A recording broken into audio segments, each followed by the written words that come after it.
चलिए अब आगे बढ़ते हैं खबरों में और बात करें ओमिक्रॉन की। देखिए, ओमिक्रॉन के खतरे के बीच मुंबई में स्कूल खुल गए हैं। स्कूल खोलने की योजना तो है, पर बच्चों को वैक्सीन लगाने का देश में फिलहाल कोई प्लान नहीं है। लेकिन दुनिया के देशों ने अपने बच्चों को बचाने का प्लान युद्ध स्तर पर शुरू कर दिया है। सवाल अब ये कि हम कब जागेंगे। भारत में भी बच्चों पर खतरा बना हुआ है। बच्चों पर ओमिक्रॉन का ज्यादा खतरा क्यों? देश में 17 साल की उम्र वाले बच्चों की संख्या करीब 52 करोड़ है। इनमें से करीब 28 करोड़ बच्चे 0 से 10 साल तक की उम्र के हैं, जबकि 11 से 17 साल की उम्र वाले बच्चों की संख्या करीब 24 करोड़ है।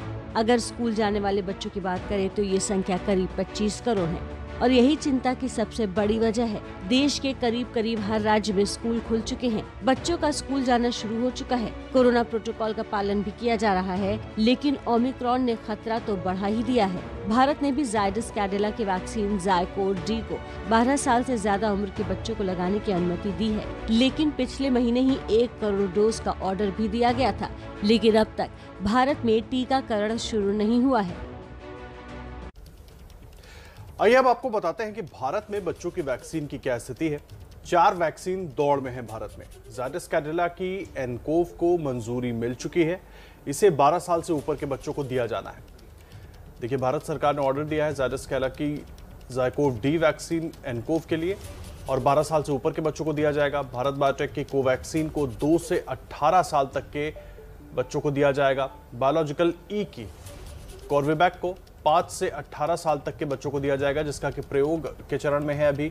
और कोवैक्सीन इमरजेंसी यूज के लिए उसको अप्रूवल मिल चुका है और SII की कोवोवैक्स को अप्रूवल का इंतजार है। इसे 2 से 18 साल तक के बच्चों को दिया जा सकता है। अभी केवल ज़ायकोव डी जो कि एनकोव वैक्सीन है जायडस कैडिला की, भारत सरकार ने उसको ऑर्डर दिया है। कोवैक्सीन इमरजेंसी यूज के लिए अप्रूवल उसको मिला है।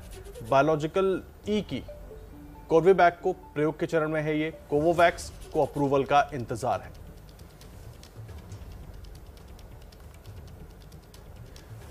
और देखिए, दुनिया भर में बच्चों को वैक्सीन किस तरह से दी जा रही है उसकी बात अगर करें तो फाइजर बायोटेक 5 साल से ऊपर के बच्चों के लिए वैक्सीन बना रही है। वैक्सीन अमेरिका और यूरोप में लगनी शुरू हो गई है। मॉडर्ना की जो वैक्सीन है वो 12 से 17 साल तक के बच्चों के लिए तैयार की गई है। बच्चों पर इसके ठीक असर का दावा किया जा रहा है। स्पुतनिक वी का ट्रायल 12 से 17 साल के बच्चों पर जारी है। जॉनसन एंड जॉनसन की जो वैक्सीन है उसका भी ट्रायल 12 से 17 साल तक के बच्चों के ऊपर जारी है। लेकिन जिन वैक्सीन्स को अप्रूवल मिल चुका है अमेरिका और यूरोप में, खास करके फाइजर की बायोटेक जो है, तो उनके जरिए बच्चों का वैक्सीनेशन वहां पर लगातार शुरू हो गया है। और अगर अब बात की जाए कि भारत में किस तरीके से इस नए वेरिएंट ओमिक्रॉन के मामले सामने आ रहे हैं, कौन कौन से राज्यों में हैं, तो वो भी आपको बता देते हैं। भारत में कुल 73 केस अब तक सामने आ चुके हैं। महाराष्ट्र की बात की जाए तो महाराष्ट्र में 32 मामले अब तक सामने आ चुके हैं। और अगर राजस्थान की हम बात करते हैं तो राजस्थान में 17 नए केसेस देखने को मिले हैं। वहीं राजधानी दिल्ली में 6 नए मामले सामने आ चुके हैं। केरल में 5, गुजरात की अगर बात की जाए तो गुजरात में 4 मामले आए हैं। कर्नाटक में 3, तेलंगाना में 2, पश्चिम बंगाल, आंध्र प्रदेश और तमिलनाडु में एक मामला अब तक सामने आया है। आंध्र प्रदेश में भी 1, तमिलनाडु में भी 1 और साथ ही चंडीगढ़ में भी 1 केस सामने आया है। तो देखिए, ओमिक्रॉन का खतरा तेजी से बढ़ रहा है। अब ये आंकड़ा 73 पहुंच चुका है, इसलिए जरूरी है कि आप एहतियात बरतें और जो प्रोटोकॉल्स हैं उसको फॉलो करें। और अब बात करते हैं लखीमपुर हत्याकांड की।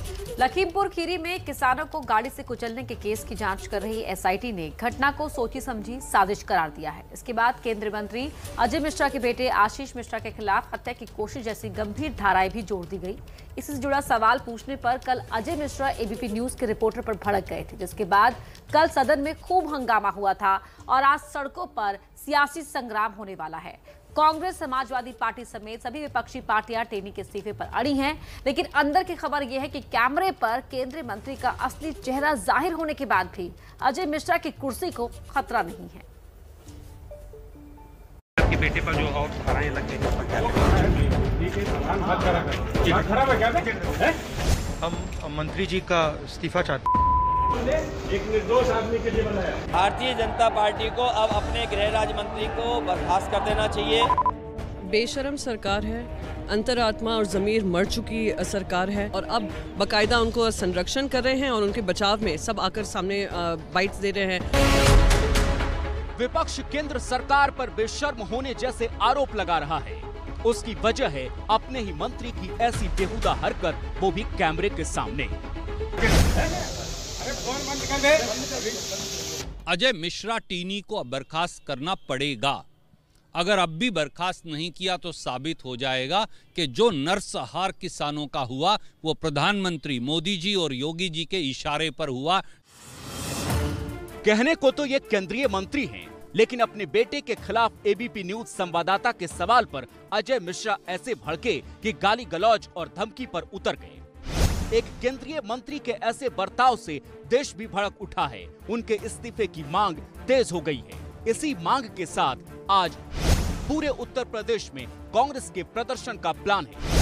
यूपी के सभी जिला मुख्यालयों पर कांग्रेस का प्रदर्शन होगा। आप चर्चा नहीं करना चाहते? कल दिन भर संसद में अजय मिश्रा के नाम पर हंगामा होता रहा, सदन स्थगित हुआ।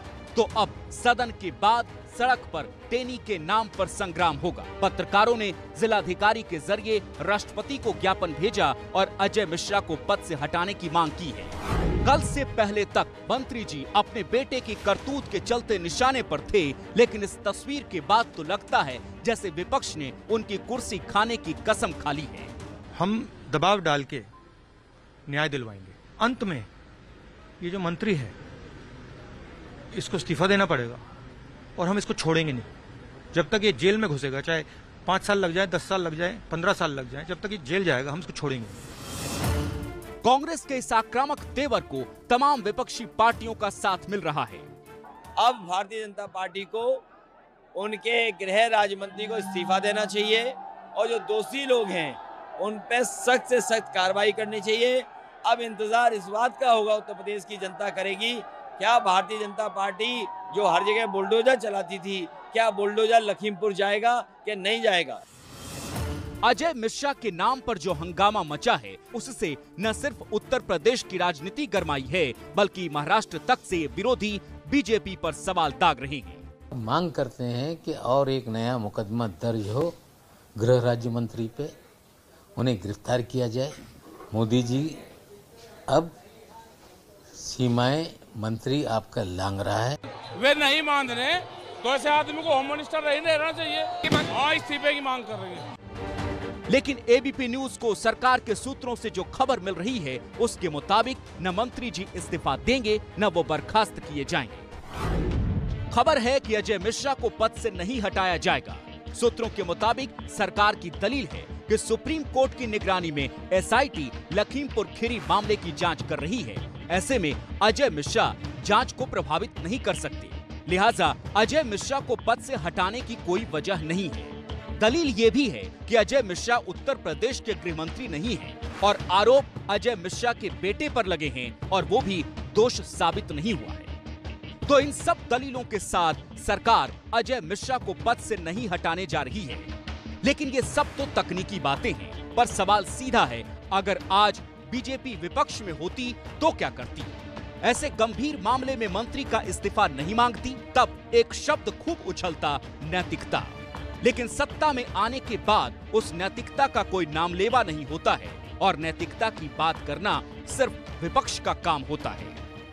अजीब बात है कि जो सरकार, जो पार्टी अपने आप को इतनी मॉरली एस्टैब्लिश करने की कोशिश करती है, वहाँ जिनके बेटे ने ये कार्य किया उनको ऑन मॉरल ग्राउंड्स रिजाइन करना चाहिए। पार्टी उस चीज़ को एक्सेप्ट करे ना करे वो अलग बात है, मगर on moral grounds he should resign. तो केंद्रीय मंत्री होकर भी भीड़ के बीच कैमरे के सामने अजय मिश्रा ने जो दबंगई दिखाई है वो उनके पद को बिल्कुल शोभा नहीं देता, क्योंकि वो केंद्र सरकार में गृह राज्य मंत्री हैं।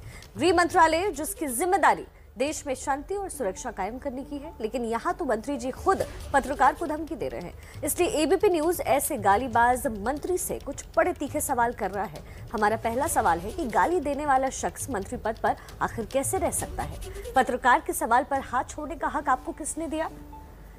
तीसरा सवाल हमारा देखिए, क्योंकि लगातार अजय मिश्रा टेनी का वीडियो जो हम आप तक पहुंचा रहे थे वो कई सवाल खड़े करता है। तीसरा सवाल ये कि बेटे को बेकसूर मानते हैं तो पत्रकार पर आप हाथ उठा देंगे? एसआईटी रिपोर्ट में बेटा फंसा तो पत्रकारों की क्या गलती है? क्या जनता ने आपको धमकाने के लिए इस पद पर नियुक्त किया है? साथ ही बेटे को बचाने के चक्कर में मंत्री संविधान की शपथ को भी भूल गए हैं क्या?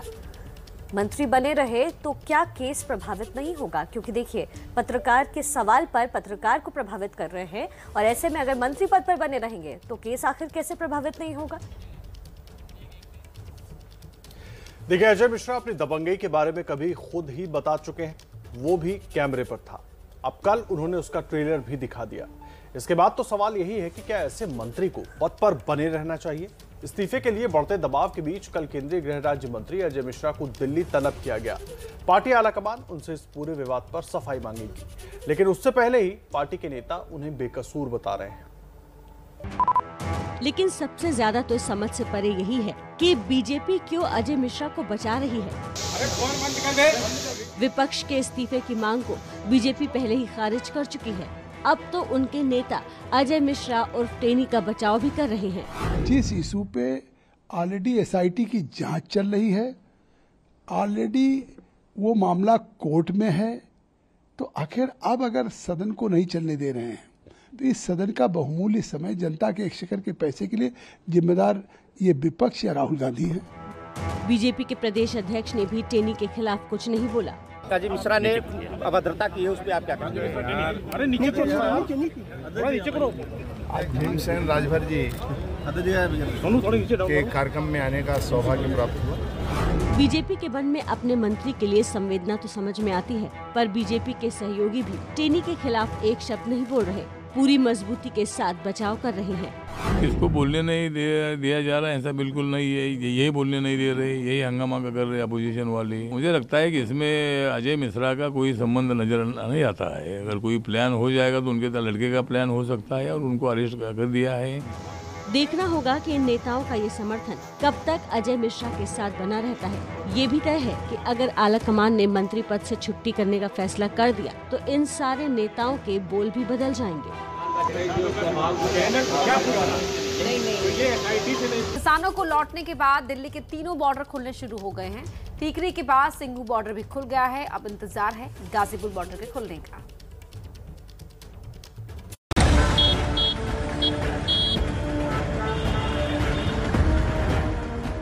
तीन 385 दिन बाद सोनीपत कुंडली सिंघू बॉर्डर पर आवाजाही शुरू।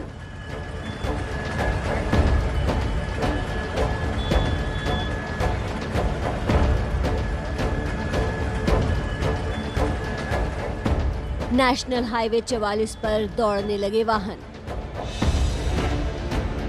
हालांकि अभी हरियाणा पुलिस ने बड़े वाहनों की एंट्री पर रोक लगाई हुई है।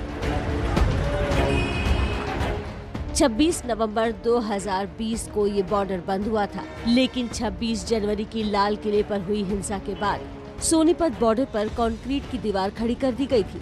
साथ ही 7 परतों में बैरिकेडिंग की गई थी। इसलिए किसानों के लौटने के बाद भी बॉर्डर खुलने में वक्त लग गया।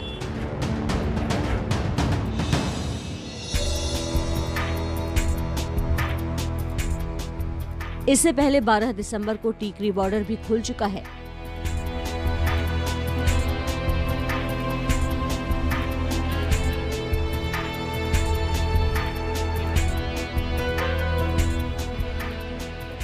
अब इंतजार है गाजीपुर बॉर्डर के खुलने का। गाजीपुर बॉर्डर से किसान लौट चुके हैं। एक्सप्रेसवे खोलने के लिए रात भर काम जारी रहा। हालांकि एक्सप्रेसवे के नीचे भी रास्ता बंद है, जिसे पूरी तरह खुलने में अभी 2 से 3 दिन का वक्त लग जाएगा। तब तक के लिए वैकल्पिक इंतजाम किए गए हैं। टीकरी, सिंघू और गाजीपुर बॉर्डर पर किसान साल भर तक जमे रहे। इस दौरान बॉर्डर बंद रहे और जनता को दिक्कतें उठानी पड़ी। अब बॉर्डर खुलने से आम जनता ने राहत की सांस ली है। अब खबर विस्तार से। भारत में ओमिक्रॉन के केसेस में अब बढ़ोतरी देखने को मिल रही है। इसके बारे में हम आपको जानकारी देंगे, लेकिन उससे पहले इस वक्त की हम बड़ी खबर आप तक पहुंचा देते हैं। और इस वक्त की बड़ी खबर ओमिक्रॉन को लेकर, देश में ओमिक्रॉन केसों की संख्या बढ़कर 73 हो चुकी है। केरल में 4 नए ओमिक्रॉन केसेस अब मिले हैं। तो तेजी से ओमिक्रॉन के केसेस अब बढ़ते जा रहे हैं। अलग अलग राज्यों में क्या हाल है वो हम आप तक पहुंचाएंगे। महाराष्ट्र में सबसे ज्यादा 32 केसेस हैं इस वक्त। साथ ही पश्चिम बंगाल में 1, आंध्र प्रदेश में 1, तमिलनाडु में 1, जो अब आंकड़ा बढ़कर 73 तक पहुंच चुका है। इसलिए ज़रूरी ये है कि आप अपना ख्याल रखें, जो प्रोटोकॉल्स हैं उसका ध्यान रखें। देखिए, महाराष्ट्र में 32 केसेस हैं फिलहाल ओमिक्रॉन के, राजस्थान में 17, तेजी से ये आंकड़ा बढ़ता हुआ। दिल्ली में अब 6 केसेस सामने आए हैं, केरल में 5 केस हैं, गुजरात की बात करें तो 4 केसेस ओमिक्रॉन के पाए गए हैं, कर्नाटक में 3, तेलंगाना में 2, पश्चिम बंगाल में 1 और इसके साथ ही आंध्र प्रदेश में भी 1 केस ओमिक्रॉन का पाया गया है, तमिलनाडु में भी 1 और चंडीगढ़ में भी 1। जब मामला बढ़कर यानी बढ़ते हुए लगातार तेजी से अब ये आंकड़ा 73 तक पहुंच चुका है।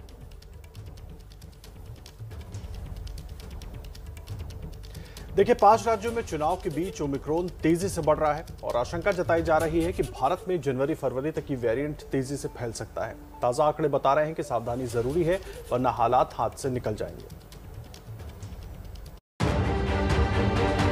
ये बेंगलुरु की तस्वीरें हैं, जहां उड़ रही हैं कोरोना नियमों की धज्जियां। ये वही बेंगलुरु है जहां से ओमिक्रॉन केस सबसे पहले पाए गए थे। 20 नवंबर को कोरोना का केस मिला था, लेकिन 3 दिसंबर को ओमिक्रॉन की पुष्टि हो पाई। खतरे के बाद भी लोग नहीं मान रहे। अब तो देश में कोरोना केस तेजी से बढ़ रहे हैं। केरल में 4 नए मामले फिर सामने आए हैं। आशंका है कि ओमिक्रॉन के फैलने की रफ्तार डेल्टा से भी ज्यादा है। ऐसे में जनवरी में देश पर वायरस का प्रकोप हो सकता है। 2 दिसंबर को जहां देश में सिर्फ 2 केस थे, 14 दिसंबर को केस 44 हुए और 16 दिसंबर को केस 73 पर पहुंच गए हैं। यानी 14 दिन में केस 36 गुना हो गए। ऊपर से दोहरा खतरा है। पहला खतरा तो उन लापता लोगों का है जो विदेश से वापस लौटने के बाद से गायब है। मुरादाबाद की खबर दिखाए जाने के बाद से 80 लोगों को ट्रेस किया जा चुका है, लेकिन 50 लोग अब भी लापता हैं। दूसरा खतरा चुनावी राज्यों में है, जहां चुनावी माहौल गर्माता जा रहा है, लेकिन रैलियों में न मास्क दिख रहा है, न ही सामाजिक दूरी। ऐसे में एक ओमिक्रॉन मरीज भी सुपर स्प्रेडर बन ओमिक्रॉन फैला सकता है। फिर से दुखी किया है। देवरिया में उनके गांव शोक में डूब गया है। आज शहीद के पार्थिव शरीर को वायुसेना के विमान से भोपाल लाया जाएगा।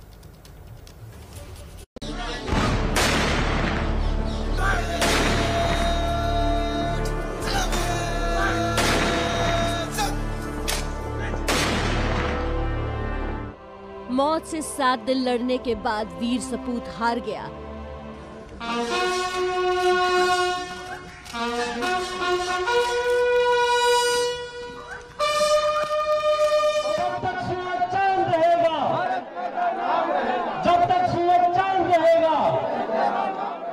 पूरा गांव जो है दुखी है।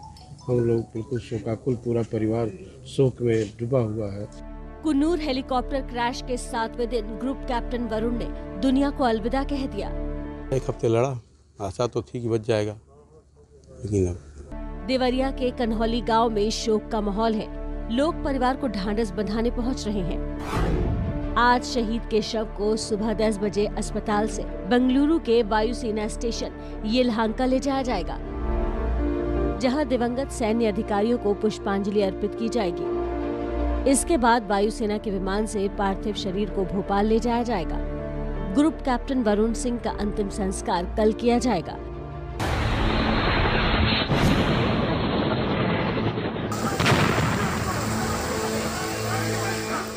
पिछले हफ्ते बुधवार दोपहर देश को सबसे मनहूस खबर मिली, जब पता चला कि देश के पहले सीडीएस जनरल बिपिन रावत समेत 13 लोगों की जान हेलीकॉप्टर हादसे में गई थी।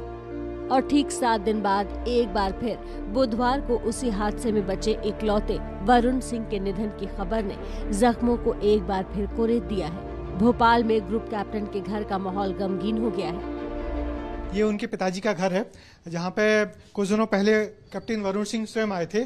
कर्नल केपी सिंह जो बेटे हैं, उनके बड़े बेटे ग्रुप कैप्टन वरुण सिंह शौर्य चक्र, वो एयरफोर्स में हैं, और उनके जो दूसरे बेटे हैं लेफ्टिनेंट कमांडर तनुज सिंह, वो नेवी में है। कभी मिलेगा आपको ऐसा परिवार जो थल सेना, वायु सेना और जल सेना के तीनों स्टाफ में। आप समझ सकते हैं कितना ऐसा परिवार है, इतना देशभक्त परिवार है कि जो पूरे देश को समर्पित है। तीनों सेनाओं में उसके 3 लोग हैं। वरुण सिंह को वायुसेना के सबसे अनुभवी पायलटों में शुमार किया जाता था। वरुण सिंह ने तेजस फाइटर जेट को अपनी काबिलियत के दम पर क्रैश होने से बचा लिया था, जिसके लिए उन्हें 15 अगस्त को शौर्य चक्र से सम्मानित किया गया। वरुण सिंह मूल रूप से यूपी के देवरिया के रहने वाले थे। वरुण सिंह का परिवार फिलहाल भोपाल में रहता है। वरुण सिंह के पिता भी सेना के रिटायर्ड कर्नल हैं। शहीद ग्रुप कैप्टन वरुण सिंह और पाकिस्तान को घर में घुसकर मारने वाले अभिनंदन दोनों बैचमेट रह चुके हैं। फाइटर पायलट वरुण सिंह ने आखिरी दम तक एक फाइटर की तरह संघर्ष किया। पूरा देश अपने इस वीर सपूत को सलाम करता है।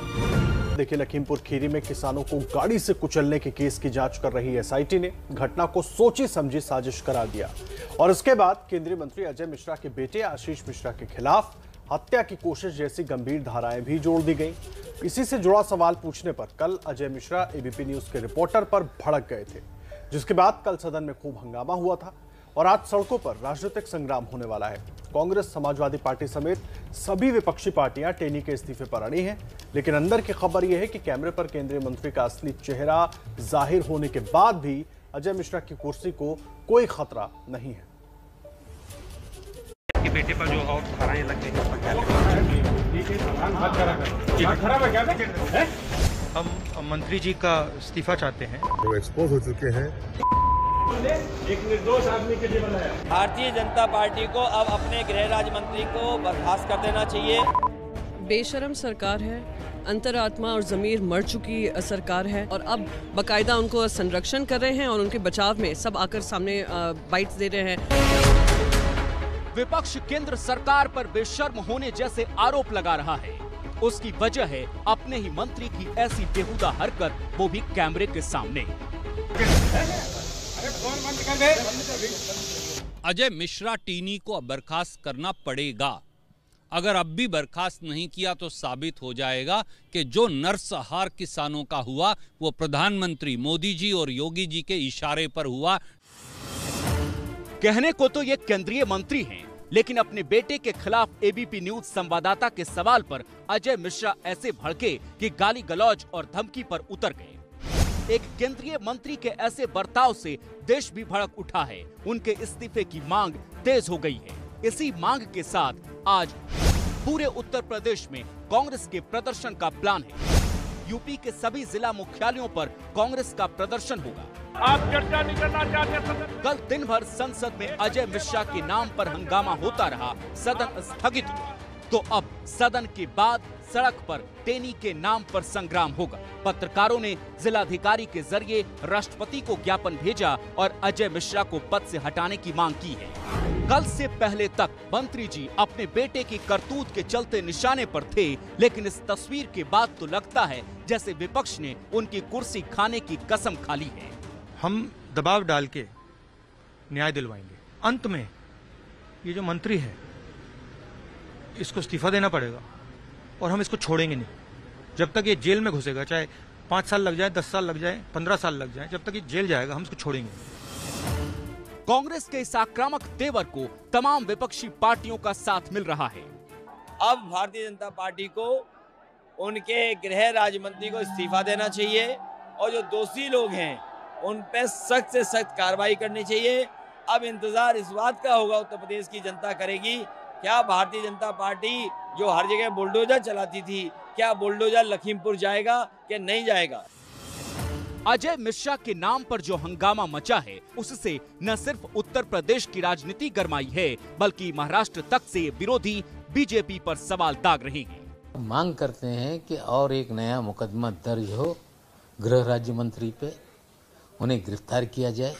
मोदी जी अब सीमाएं मंत्री आपका लांग रहा है। वे नहीं मान रहे तो ऐसे आदमी को होम मिनिस्टर नहीं रहना चाहिए। हाँ, इस्तीफे की मांग कर रही है। लेकिन एबीपी न्यूज को सरकार के सूत्रों से जो खबर मिल रही है उसके मुताबिक न मंत्री जी इस्तीफा देंगे न वो बर्खास्त किए जाएंगे। खबर है कि अजय मिश्रा को पद से नहीं हटाया जाएगा। सूत्रों के मुताबिक सरकार की दलील है कि सुप्रीम कोर्ट की निगरानी में एसआईटी लखीमपुर खीरी मामले की जांच कर रही है। ऐसे में अजय मिश्रा जांच को प्रभावित नहीं कर सकते, लिहाजा अजय मिश्रा को पद से हटाने की कोई वजह नहीं है। दलील ये भी है कि अजय मिश्रा उत्तर प्रदेश के गृह मंत्री नहीं हैं और आरोप अजय मिश्रा के बेटे पर लगे हैं और वो भी दोष साबित नहीं हुआ है। तो इन सब दलीलों के साथ सरकार अजय मिश्रा को पद से नहीं हटाने जा रही है। लेकिन ये सब तो तकनीकी बातें हैं, पर सवाल सीधा है, अगर आज बीजेपी विपक्ष में होती तो क्या करती? ऐसे गंभीर मामले में मंत्री का इस्तीफा नहीं मांगती, तब एक शब्द खूब उछलता, नैतिकता। लेकिन सत्ता में आने के बाद उस नैतिकता का कोई नामलेवा नहीं होता है और नैतिकता की बात करना सिर्फ विपक्ष का काम होता है। अजीब बात है कि जो सरकार, जो पार्टी अपने आप को इतनी मॉरली एस्टैब्लिश करने की कोशिश करती है, वहाँ जिनके बेटे ने ये कार्य किया उनको ऑन मॉरल ग्राउंड्स रिजाइन करना चाहिए। पार्टी उस चीज़ को एक्सेप्ट करे ना करे वो अलग बात है, मगर on moral grounds he should resign. तो चाहे कोई भी क्यों ना हो, उस सवालों का जवाब तो देना ही पड़ेगा। केंद्रीय मंत्री होकर भी भीड़ के बीच कैमरे के सामने अजय मिश्रा ने जो दबंगई दिखाई है वो उनके पद को बिल्कुल भी शोभा नहीं देता, क्योंकि वो केंद्र सरकार में गृह राज्य मंत्री हैं। गृह मंत्रालय जिसकी जिम्मेदारी देश में शांति और सुरक्षा कायम करने की है, लेकिन यहाँ तो मंत्री जी खुद पत्रकार को धमकी दे रहे हैं। इसीलिए एबीपी न्यूज ऐसे गालीबाज मंत्री से कुछ बड़े तीखे सवाल कर रहा है। पहला सवाल ये कि गाली देने वाला शख्स भला मंत्री पद पर कैसे रह सकता है। दूसरा सवाल ये कि पत्रकार सवाल पूछेंगे, पत्रकार के सवाल पर हाथ छोड़ने का हक किसने दिया। तीसरा सवाल ये कि बेटे को बेकसूर मानते हैं तो पत्रकार पर हाथ उठा देंगे क्या। एसआईटी रिपोर्ट में बेटा फंसा तो पत्रकारों की क्या गलती है। पांचवा सवाल ये कि क्या जनता ने आपको धमकाने के लिए चुना है। छठा सवाल ये कि बेटे को बचाने के चक्कर में मंत्री संविधान की शपथ भूल गए। और सातवां सवाल ये कि मंत्री बने रहे तो क्या केस प्रभावित नहीं होगा। देखिए, अजय मिश्रा अपनी दबंगई के बारे में कभी खुद ही बता चुके हैं, वो भी कैमरे पर था। अब कल उन्होंने उसका ट्रेलर भी दिखा दिया। इसके बाद तो सवाल यही है कि क्या ऐसे मंत्री को पद पर बने रहना चाहिए। इस्तीफे के लिए बढ़ते दबाव के बीच कल केंद्रीय गृह राज्य मंत्री अजय मिश्रा को दिल्ली तलब किया गया है। पार्टी आलाकमान उनसे इस पूरे विवाद पर सफाई मांगेगी, लेकिन उससे पहले ही पार्टी के नेता उन्हें बेकसूर बता रहे। लेकिन सबसे ज्यादा तो इस समझ से परे यही है कि बीजेपी क्यों अजय मिश्रा को बचा रही है। विपक्ष के इस्तीफे की मांग को बीजेपी पहले ही खारिज कर चुकी है।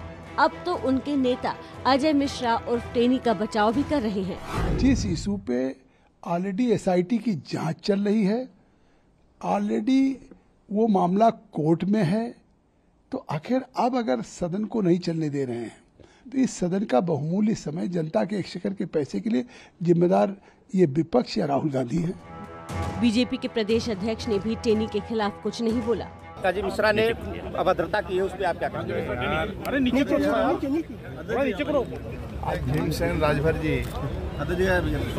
के कार्यक्रम में आने का सौभाग्य प्राप्त हुआ। बीजेपी के मन में अपने मंत्री के लिए संवेदना तो समझ में आती है, पर बीजेपी के सहयोगी भी टेनी के खिलाफ एक शब्द नहीं बोल रहे, पूरी मजबूती के साथ बचाव कर रहे हैं। इसको बोलने नहीं दिया जा रहा है, ऐसा बिल्कुल नहीं है। यही बोलने नहीं दे रहे, यही हंगामा कर रहे अपोजिशन वाले। मुझे लगता है कि इसमें अजय मिश्रा का कोई संबंध नजर नहीं आता है। अगर कोई प्लान हो जाएगा तो उनके लड़के का प्लान हो सकता है और उनको अरेस्ट कर दिया है। देखना होगा कि इन नेताओं का ये समर्थन कब तक अजय मिश्रा के साथ बना रहता है। ये भी तय है कि अगर आलाकमान ने मंत्री पद से छुट्टी करने का फैसला कर दिया तो इन सारे नेताओं के बोल भी बदल जाएंगे।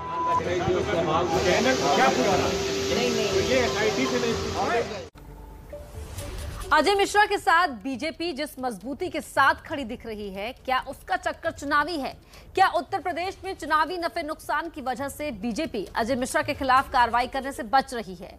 ये सवाल बड़े हैं और इन्हीं सवालों के साथ हमारी टीम यूपी के कई शहरों में पहुंची और वहां आम जनता, किसान, सबके बीच से जो बात निकली उसके मुताबिक तो बीजेपी के लिए टेनी को बचाने का ये दाव उल्टा भी पड़ सकता है। ये रिपोर्ट देखिए।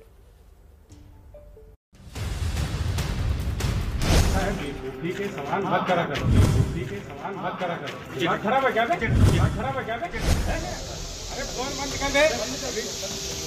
दिमाग खराब है क्या? पूछो। अजय मिश्रा के इस्तीफे की मांग पर मौन धारण कर चुकी बीजेपी को चुनाव में नफा होगा या नुकसान, इसका अंदाजा आप खुद यूपी की जनता की जुबान से लगाइए। एबीपी न्यूज ने अलग अलग शहरों में लोगों से सीधा सवाल पूछा, क्या ऐसे मंत्री को पद पर बने रहना चाहिए? सबसे पहले राम की नगरी यानी अयोध्या वासी की राय जानिए।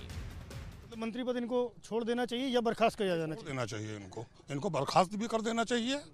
ऐसे लोगों को तुरंत बर्खास्त करना चाहिए। ये तो खैर भारतीय जनता पार्टी तय करेगी कि क्या करना है, लेकिन इस पद पर उनको रह करके किसी गलत काम करने के लिए कोई अधिकार नहीं बनता है। नैतिक जिम्मेदारी के तहत मंत्री को अपने पद से इस्तीफा देनी चाहिए, अपनी बात पर कायम रहनी चाहिए, और अगर जांच में यह साबित हो गया है कि यह सोची समझी रणनीति है, सोची समझी साजिश है, तो ये भारतीय लोकतांत्रिक पद्धति, लोकतांत्रिक देश में किसी को अधिकार नहीं है जो किसी पद पर रहकर और इस प्रकार की उद्दंडता करे। अयोध्या के बाद पीएम के संसदीय क्षेत्र वाराणसी के लोगों की बात सुनिए। उम्मीद करता हूं देर ही सही अभी भी निद्रा जगे और महसूस हो कि ऐसे माफिया मानसिकता के लोगों को कम से कम ऐसे पद पे तो नहीं रहना चाहिए जिसके अंडर में पुलिस काम करती है। पीएम की संसदीय सीट के बाद अब आपको सीएम योगी के गढ़ गोरखपुर ले चलते हैं। यहाँ भी लोगों का साफ कहना है कि अजय मिश्रा को फौरन इस्तीफा देना चाहिए, नहीं तो चुनाव में बीजेपी की छवि को धक्का लगेगा। नहीं, मंत्री पद से इनको इस्तीफा दे देना ही चाहिए। बने रहने पर तो मुझे यही लग रहा है कि भाजपा में नुकसान भी पहुंच जाएगा। बड़े मंत्री पद पे अगर बने रहेंगे तो इसमें सरकार की भी नुकसान होगा, सरकार की भी छवि होगी और विपक्ष को भी मौका मिल जाएगा। पूरब के बाद पश्चिमी यूपी के लोगों की राय भी यही है कि अजय मिश्रा के साथ खड़े रहने से बीजेपी को चुनावी नुकसान उठाना पड़ेगा। वो एक मेन कड़ी है बीजेपी के, उसमें मेन रोल तो है ही उनका, तो इस वजह से उन्हें नुकसान तो होगा ही। इस्तीफा दे देना चाहिए, सत्ता में है, अगर उन्हें अगली बार चुनाव लड़ना है तो इस्तीफा दे देना चाहिए। मेरठ ही नहीं, मुजफ्फरनगर से लेकर सहारनपुर सब जगह पश्चिमी यूपी में जनता की यही राय है। खासकर इस इलाके के किसान तो पहले से ही राकेश टिकैत की अगुवाई में अजय मिश्रा की बर्खास्तगी की मांग कर रहे हैं। इस्तीफा देना चाहिए, बल्कि उन्हें गिरफ्तार भी करना चाहिए, और उससे मतलब जैसे गिरफ्तार हो गए तो उससे सरकार को नुकसान भी होगा। नुकसान होगा उसका, बीजेपी की मतलब उसे नुकसान होना। क्या किसानों की नाराजगी बीजेपी का खेल खराब कर सकती है? 12 नवंबर को एबीपी न्यूज सी वोटर का सर्वे भी इस बात की तस्दीक कर रहा है, जिसमें 62% लोगों ने लखीमपुर कांड के चलते बीजेपी को चुनावी नुकसान होने की बात कही थी। हमने पूछा कि लखीमपुर खीरी कांड से बीजेपी को फायदा होगा कि नुकसान होगा। जवाब क्या आया? फायदा कि नुकसान। फायदा कहा 22% लोगों ने, लेकिन नुकसान कहने वाले 62% लोग हैं। जनता के बीच ये गुस्सा नाजायज भी नहीं, क्योंकि 2017 में सत्ता संभालने के बाद बीजेपी सरकार ने कई बार ये दावा किया कि गुंडा राज का खात्मा हो चुका है, अपराधी यूपी से भाग चुके हैं, लेकिन यहाँ तो पार्टी के बड़े नेता ही अपराधी की तरह बर्ताव कर रहे हैं।